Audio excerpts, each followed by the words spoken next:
Welcome to Difficult Dialogues, Voices from the Valley. I'm Lynn Pasquerella, president of Holyoke College. Difficult Dialogues is intended to bring voices from the Valley to bear on some of the most complex issues of the day. Today I'm pleased to be joined by Audrey St. John, who is a Clare, Boothe, Luce Professor of Computer Science from at Holyoke College, and Maria Toyofuku, who is the Director of IT at 5 colleges. Thank you so much for being here. Thank you for having us. Thank you. There's been a lot of publicity recently about the challenges for women in the STEM disciplines, science, technology, engineering, and math. And I'm hoping you can talk a bit about your own experiences and what we can do to create pathways for women in STEM. Audrey, talk about some of the studies that have come out with respect to the barriers for women going into science, technology, engineering, and math.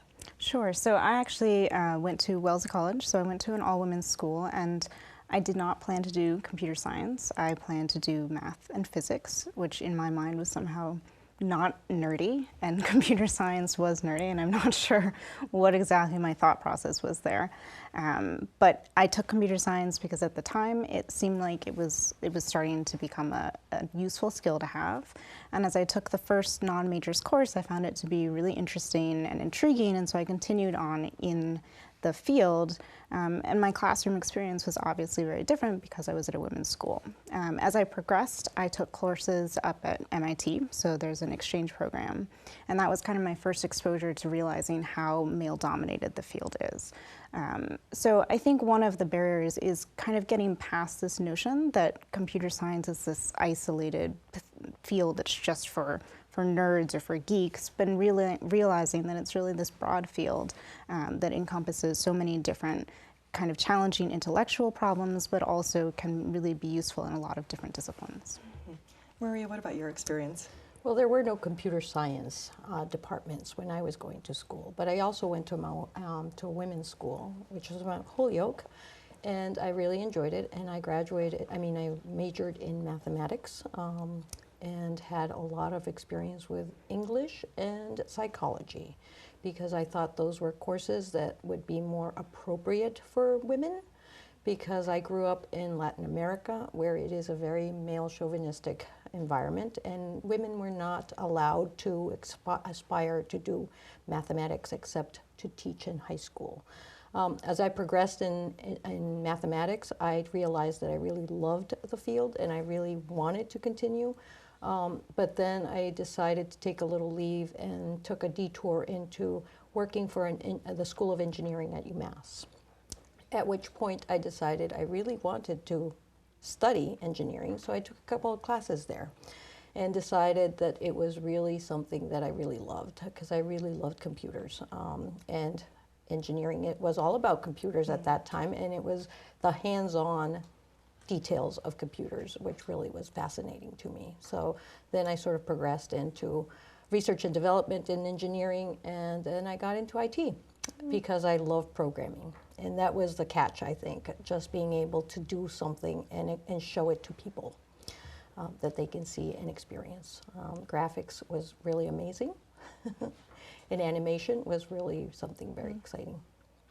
So you both came into computer science, computers, IT, through a passion for math and physics.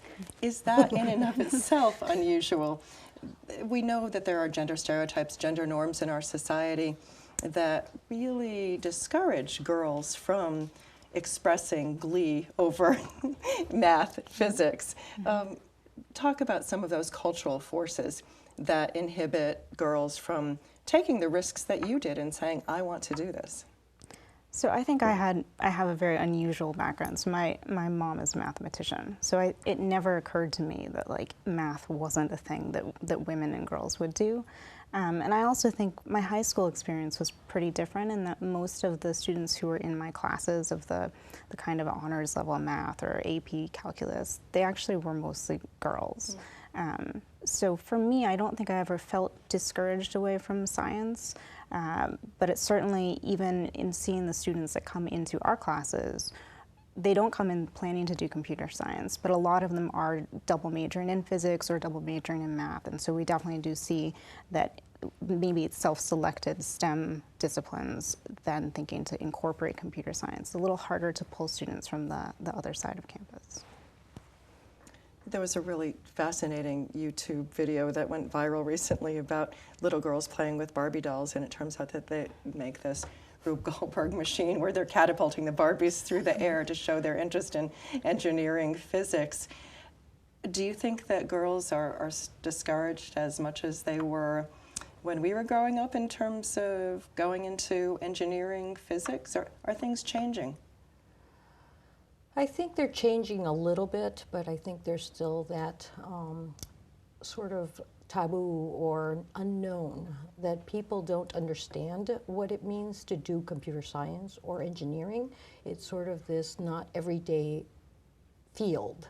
Whereas, for example, doctors, you see doctors all the time and nurses, and so you want to be more like them, or you see that role model happening, which I think is very important. And that's why I think it's important to start showing women or young girls that it is a field that is very exciting. And I think some of the examples that you do in your classroom, for example, of doing actual projects that experiment and try it and do it yourself, that really helps to sort of show them that there is a wide, vast possibility.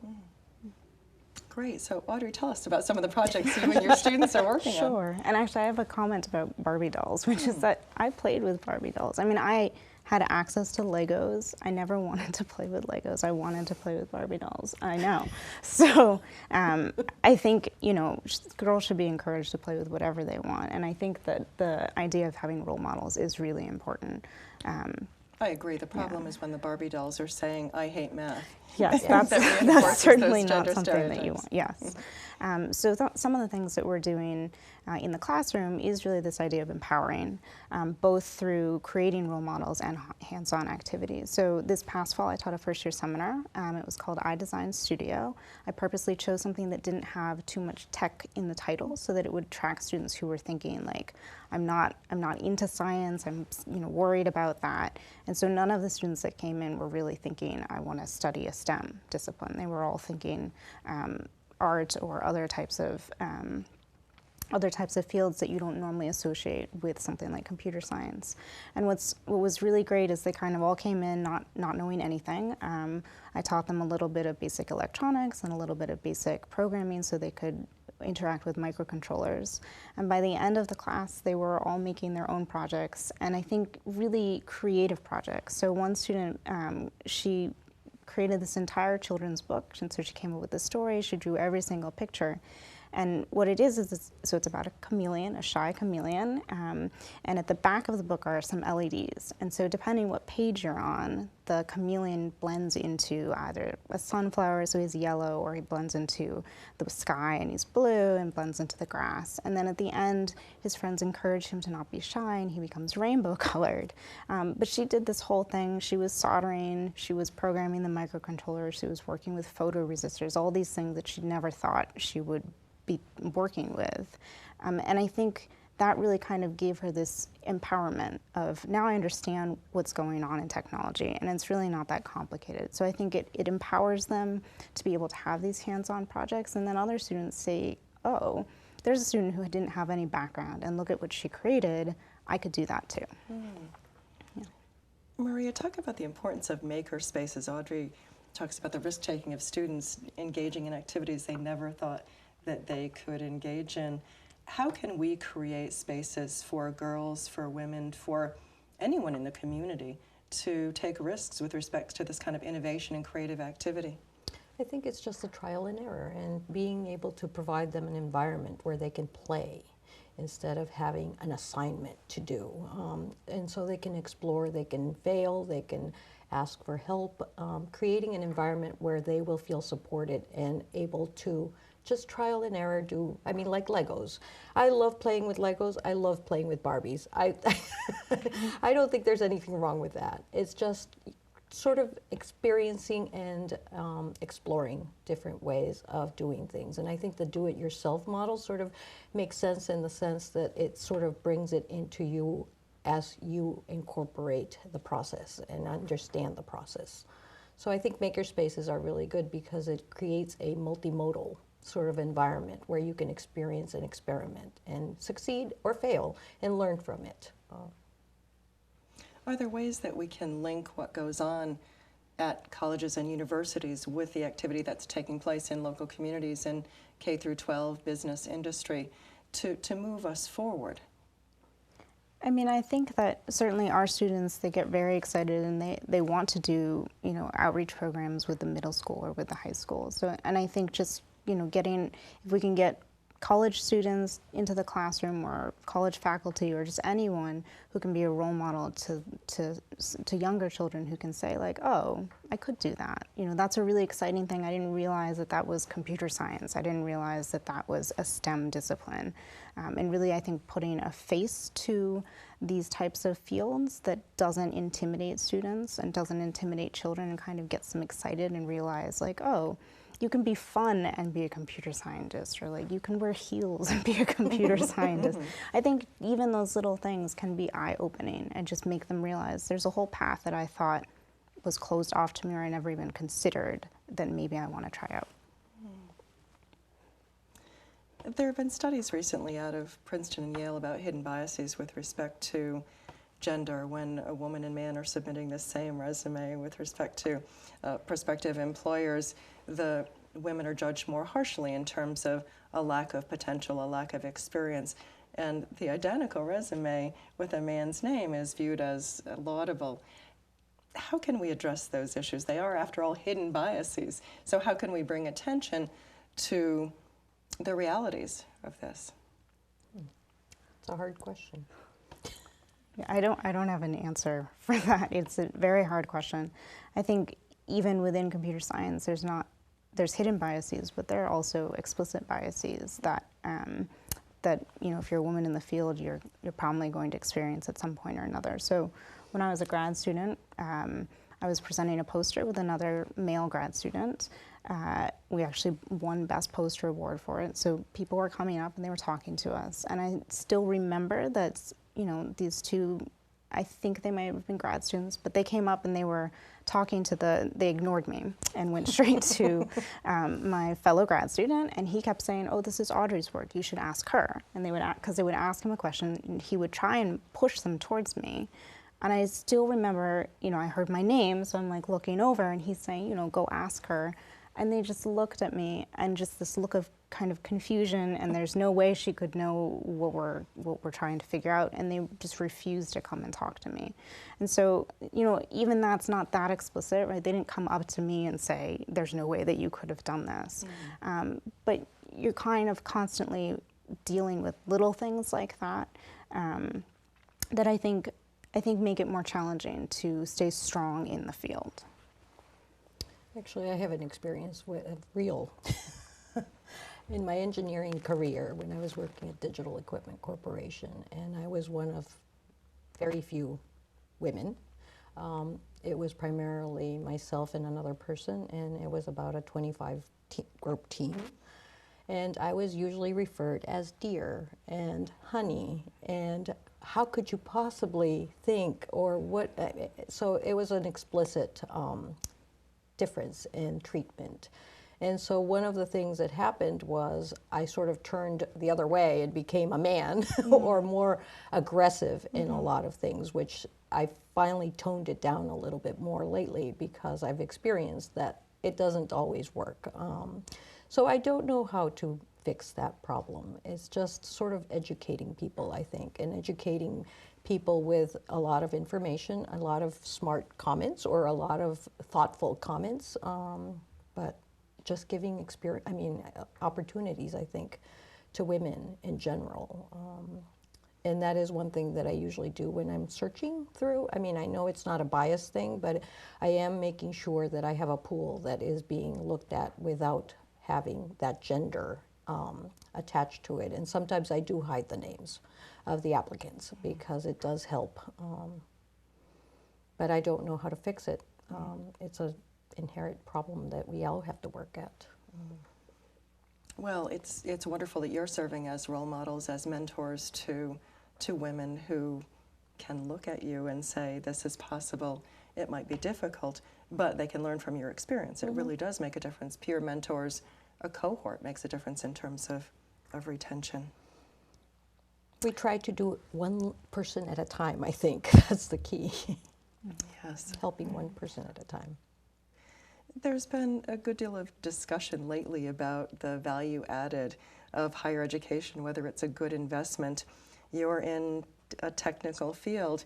Could you talk about why you think a liberal arts education informs, or how it informs, the technical education that students receive? Sure. So, I mean, some of the students that come in when they do decide to major, some of them plan to take very traditional career paths, like they want to be a software engineer, and even for them, being able to have this breadth of background, they've come back and said, you know, it's a huge advantage. I can communicate well, I can talk to other people, I understand all these different perspectives. But I think what's really exciting about being at a place like Mount Holyoke is that a lot of our students are starting to come in with different interests, and so they may not want to do a traditional career path. And I think that's what's going to make technology really exciting, is to have students who are coming in saying, you know, I want to combine, we have students who want to combine international relations with computer science, and seeing the different types of projects that now they see how much technical background is they have, they can kind of combine that with the projects that they have in mind. So I think that, you know, having the liberal arts institution and the access to all these various disciplines, and then the encouragement of, you know, don't think of just this class by itself and this class by itself and that you're just gaining skills here, but really think, you know, broadly of how do these things all intersect. I think it's going to make a big impact on the field. Liberal arts, I'm very grateful for it, because I did not think I would end up in technology or engineering. I started off as a mathematician, and it was a theoretical mathematician. That was my interest. But I think it allows people to think in different ways, in broader ways, and it gives you experience that will let you adopt and get into other fields, and technical fields even, because it really allows you to think in different ways and explore. And that is one of the key things in engineering. You have to explore and be creative, be thinking outside the box, and thinking of how to solve problems. And I think a liberal arts education has really given me that, and given me the ability to sort of leapfrog into a technical career. Even though I went to a liberal arts education, I became an engineer. So I think it gives you a good basis to go off into whatever field you want, and it doesn't necessarily have to be engineering. It can be computer science, it can be a mathematician, statistician. What do you think about the future? As an ethicist, of course, I think about the implications of technological advancements. What are the breakthroughs in computer science that we can anticipate that might cause some concern around ethical, social, legal issues? That's quite the question. You know, I mean, technology is advancing, and people are coming up with all these innovative new things that it can do. But with great power comes great responsibility. And even something like Google Glass, which is not, you know, a fully out there product, is already creating a lot of controversy over privacy. And it's one of the things that I asked my first year seminar students to reflect upon, actually. And I guess I kind of thought they would watch the video about it and they would think like, oh, it's so cool, I want that. But they all were quite concerned about it, and they said, you know, what about if students are in class, the faculty won't know if they're paying attention or if they're distracted by something else. So even something that seems like, oh, it'd be so great to have all this, you know, technology and information accessible, it complicates a lot of different things. So describe Google Glass. Oh, okay, I will try.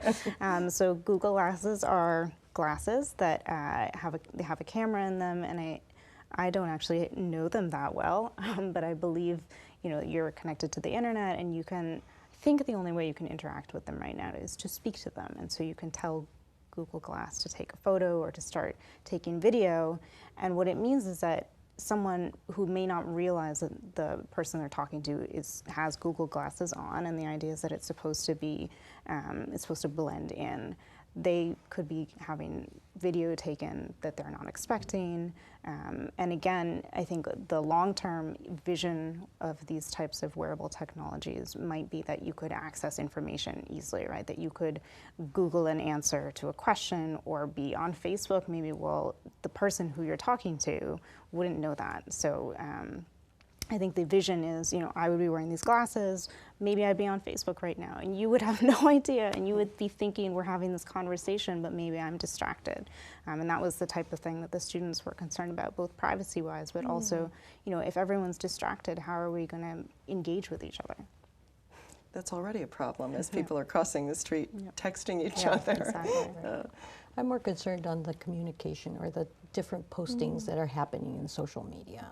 I think it's changing society and it's changing how our children are growing up because we used to be so protective of our privacy and now it's sort of blending into, well, it doesn't matter, or I can post this, it doesn't matter if everybody knows about it. So I get concerned about that because there is a fine line between what you would like to have private, especially with children, because children don't know what the adult them is going to want. And if that information stays forever, it's going to come and be baggage for them when they grow up. So I get concerned about that, and the NSA, of course. All the different leaks that have been going on, the drones watching you. There's a lot of data out there that if somebody really wanted to analyze for certain things or for certain purposes, they could possibly do it, which would be kind of scary. But so I think a lot of it is the information out there that's happening and what to do with it and how people are paying attention to it or not. Those issues of privacy are significant. We know about issues of cyberbullying that are in the headlines every day. How do we encourage children and parents to be responsible with respect to the use of technology? It's very difficult to monitor it. I think a lot of it has to be conversations with the child or the children and making sure that they're at least aware of the consequences and what could possibly happen or what are the things that they are doing or how it's interpreted by others. But it's a communication thing. Now it's just easier to sort of blast it off and get it viral everywhere so everybody knows about it. It used to be that you told one person and that person told somebody else, but it was a limited sphere. Now it sort of goes rampant all over the place because you just make a post and they like it or they forward it and it just becomes really scary. But I think it's awareness and making sure that they're thoughtful about it or they realize that they should be thinking about it. What are some of the exciting projects taking place in the Valley through 5 colleges and on individual campuses? Do you want to? You can start. So at least on Mount Holyoke campus, there's a huge growth in students taking computer science, and I think in STEM in general. Our numbers have almost doubled in the past 2 years, and what's really exciting is now there's so many students. We have about 60 majors and minors that they have their own community. They organize their own events. So a couple weekends ago, they organized a 24-hour game jam, and that was in collaboration with a local video game company. So 24 hours, they had start to finish brainstorming to actual prototypes, and that was a 5-college event. So they made sure that there were, it was open to everyone, and there was representation from almost all of the schools. So I think they're also. What's interesting now, actually, is as I talk to the students, they kind of talk about, we've got all these women in computer science, but we really want to make connections to the women at the other schools. So I just recently looked at the UMass numbers, and I think both for the junior and senior classes, Mount Holyoke has more women computer scientists than UMass does. So, I think our students are recognizing we've got this community and it's really exciting. Can we reach out to students who might be feeling more isolated and kind of form a cohort with them as well? And then I think the makerspace is a really interesting new conversation. Right. Well, we know, we have some different initiatives that are going on at the 5 colleges to help in this whole conversation because I think it starts with the little kids. And we have the Western Massachusetts Math Partnership that actually has a collaboration of 10 colleges. So it's outside, I mean, broader than the 5 colleges, and it has 6 districts, school districts, that are participating in this. And it's a K-16 program, and they're exploring algebraic thinking and how to make it better or make it more successful for students, so that we could have a pipe into the higher level mathematics that we need. We also have the CATE program at UMass that is run, it's the Commonwealth Alliance for IT Education, that is run by grant funded from NSF by Rick Adrian and at UMass, but it encompasses a lot more than just UMass. It also has the Girls Inc. program in Holyoke, and there's the Lego competitions that are being done at the different schools. There's the ECEP, which is the Expanding Computing Education Partnership, also run by Rick Adrian at UMass, but he's been collaborating with the 5 colleges in that. Then there's PV Net, which also has connections with the 5 colleges, and it's trying to promote STEM education in the lower levels up to college. Then we have the IT minor at UMass, which is actually trying to get people that are not computer science or engineering students to participate and take classes so that they could get some technical expertise and some hands-on classes in programming or others.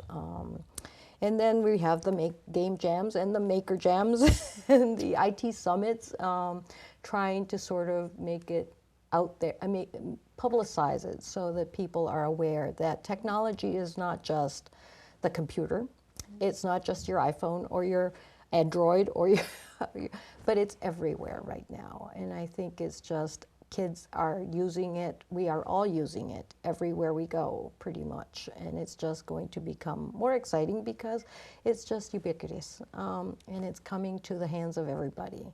And I think the next thing that's going to happen is using the technology in ways that we haven't foreseen it being used. And I think that's going to be the really exciting part, because it's going to be used as other things that nobody, no engineer or computer scientist has even thought possible, and they'll just use it for other purposes and be so exciting. So I am very excited about technology. I think it's just a growing field, and it's just everywhere. Well, we are extremely fortunate to have both of you as innovators living in the Valley. Thanks for all that you do. Thank you.